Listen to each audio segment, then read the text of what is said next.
Tomus Tuchel is renowned as an innovator and someone who thinks a great deal about opposition's strengths and weaknesses before setting up his team.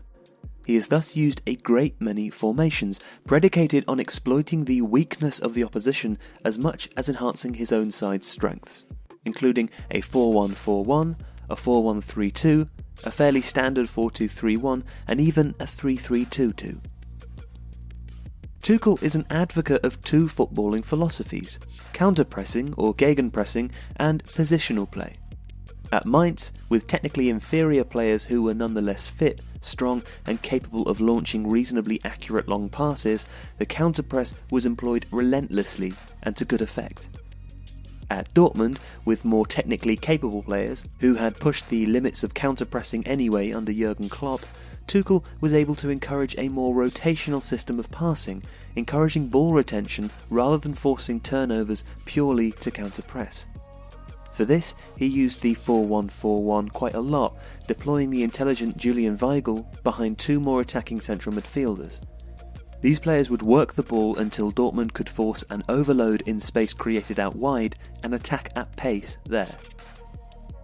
His 4-2-3-1 also worked well at Dortmund with players like Shinji Kagawa, Henrik Mkhitaryan and the deep-dropping Pierre-Emerick Aubameyang, creating overloads in pockets of space between the lines, while Weigl sat back as a steadying presence in front of the defence. The fullbacks provided the width, and the other central midfielder, usually Ilkay Gundogan, when fit, pushed up as a number 8. His preference, though, is for a 4-1-4-1 that can become a 2-3-4-1 as the fullbacks push up or cut inside. Central to his style are several features besides positional play and pressing. He likes a deep-lying central midfield presence, a creative presence who can nonetheless screen and retain possession by rotating the ball through the centre-backs, full-backs and central midfielders. It's noticeable that Tuchel has often entrusted this role to quite young players such as Julian Weigl at Dortmund and Johannes Geis at Mainz. His two central midfielders playing ahead of this holder tend to be quite attacking, and it's worth noting that had he been selected for the Everton job in the Premier League, the squad has a number of players who might have suited this 8/10 hybrid role, such as Gylfi Sigurdsson, Davy Klaassen and even Wayne Rooney. Tom Davies could also play there if someone more defensively minded such as Idrissa Gueye, Morgan Schneiderlin or Mohamed Besic played further back. Lastly, it's worth noting that, like Klopp and another recent video subject, Julian Nagelsmann, Tuchel is excellent at developing and entrusting young players with responsibility on the pitch.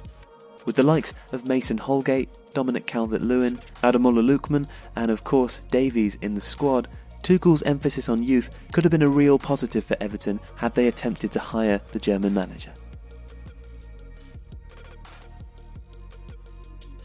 And finally, we can take a look at Everton's attacking stats so far this season in the Premier League. We pulled this information through the OneFootball app, who are sponsoring this video. There is a link in the description below if you'd like to download it. It's well worth a look. Thanks for watching.